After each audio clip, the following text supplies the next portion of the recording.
mais donc il y a quelques années, j'aurais pu te dire non, non, mais on en a marre, il y a besoin des VC. Et en fait, le travail que fait un VC, qui est vraiment de sélection, enfin, un peu les catastrophes qu'il y a eu après les ICO, mais les catastrophes qu'il y a eu en dehors de la crypto avec le financement participatif, je pense que ça montre que le travail qu'on fait en tant que VC, de s'assurer que les boîtes sont solides et que c'est pas un scam, quoi. Enfin, ce travail de sélection, il a une vraie valeur.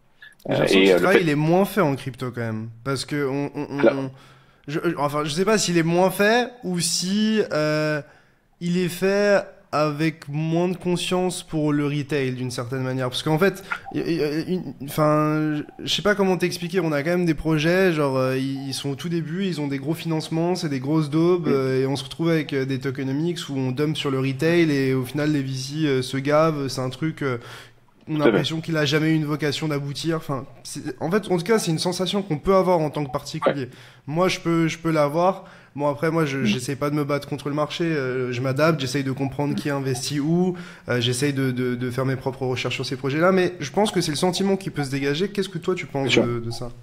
Alors déjà sur tous les investissements venture, que ce soit en equity ou en token, le but à un moment c'est de dumper sur le grand public.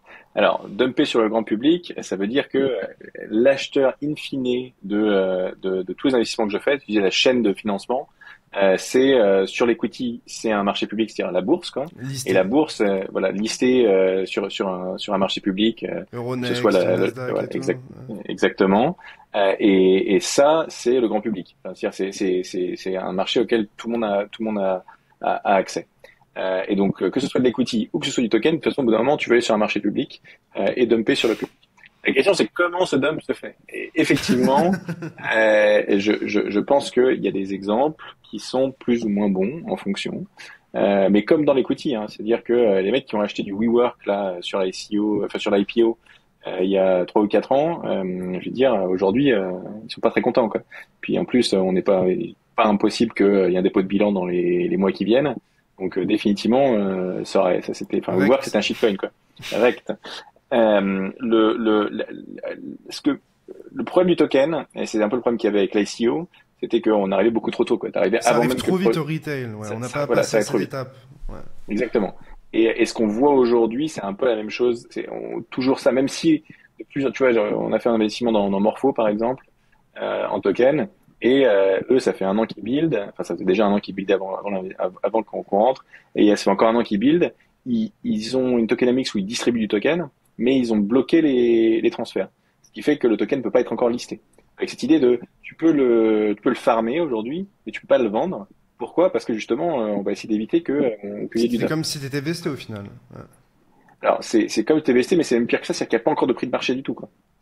Ouais. Parce que tu peux pas le lister puisque tu peux pas faire de transfert avec, C'est pas ce que parce ça qu'il est, vaut. parce qu'il est bloqué. Voilà. Donc tu sais pas encore ce que ça vaut. Alors il y a bien eu un prix d'acquisition hein, de ce token. Donc techniquement il y a un prix auquel nous on a investi.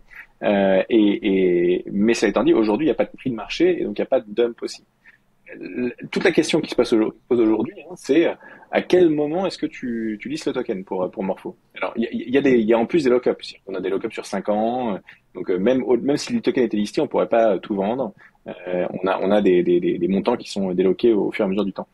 Cela étant dit, il y a quand même une question aujourd'hui, c'est à quel moment on liste? Et c'est pas une question facile, hein, parce que Ça a aujourd'hui, un tel Morpho, impact c'est sur les projets en fait, c'est monstrueux.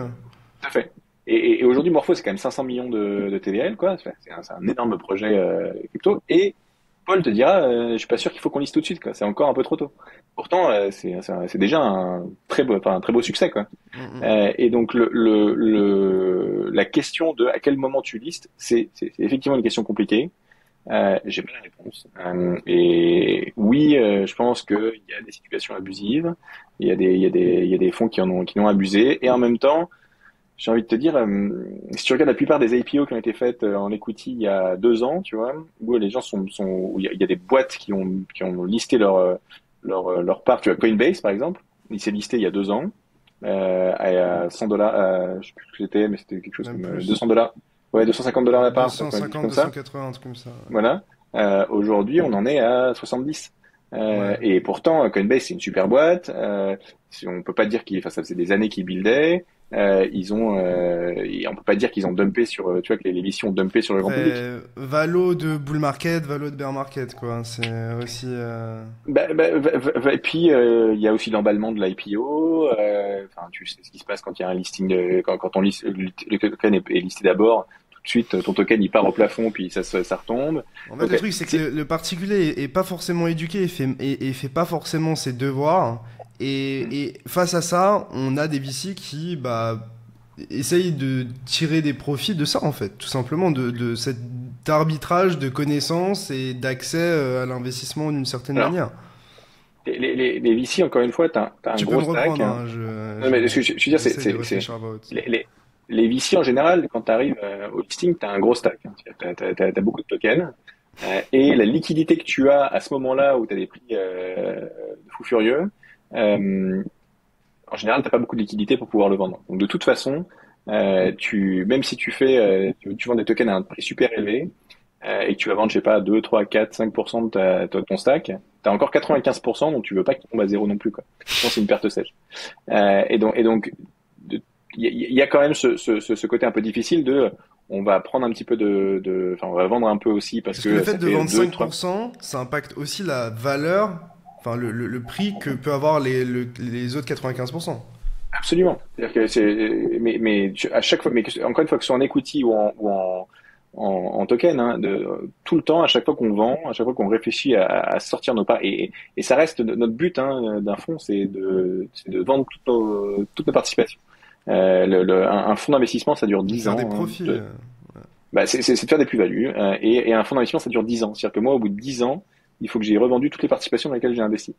Donc de toute façon, il y a quand même un but au bout d'un moment où je veux pouvoir revendre toutes mes parts Mais ça, c'est ou une tous mes date tokens. limite. Genre, tu peux te retrouver dans une situation où tu es obligé de tout bazarder, peu importe la Ouais. situation. Alors, Parce qu'en ouais, en tant qu'entrepreneur, ça peut être difficile. Hein. ouais. Donc ça, on n'en a pas parlé au début, mais c'est une des choses à savoir en tant qu'entrepreneur, c'est qu'un fonds d'investissement, la manière dont ça fonctionne, c'est que moi, je vais voir des investisseurs et je leur dis, donnez-moi de l'argent et je vous le rends dans 10 ans. Donc, mais votre argent est bloqué, vous pouvez pas le sortir, il sera bloqué avec moi pendant 10 ans et dans 10 ans, je vous le rends. Enfin, je vous rends et toutes les plus-values potentielles qu'il y a aussi, hein, Ouais. ou les pertes, hein, les deux. Mais ma promesse, c'est dans 10 ans, je vous rends tout. Ce qui veut dire que moi, en tant que gestionnaire de fonds, chaque jour qui passe, j'ai un jour de moins pour faire l'investissement et le revendre, quoi. Rentrer et sortir de mon investissement. Et donc, il y a une date coup près. Donc, je sais pas si t'as commencé ton fonds le 1er janvier 2023, le 31 décembre de 2032, tu sais que c'est le dernier jour pour vendre toutes tes parts. Alors, dans les faits, et tu as un moment où, ouais, t'es un peu forcé de vendre, quoi. Alors, dans les faits, tu as le droit à des extensions, tu négocies des extensions. Donc, la durée de vie moyenne d'un fonds de venture en France, c'est plutôt 14 ans. Donc, tu vois, Tu as le temps de as voir des venir quand extensions. même. Alors, si t'as pas le temps de voir venir, mais tu peux prendre des extensions. Parce que Ça du coup, étant il y a dit, deux VC qui peuvent prendre un avantage sur ça. Parce que s'ils savent qu'il y a un gros VC qui doit, dans tous les cas, déboucler ses positions, etc., eux, ça fait une opportunité pour se positionner. Parce que s'ils trouvent pas à qui revendre rapidement, tu peux te retrouver avec des prix qui sont peut-être bradés. Hein. exactement. Et ça, en général, c'est même pas des VC, c'est plutôt des fonds, plutôt des hedge funds.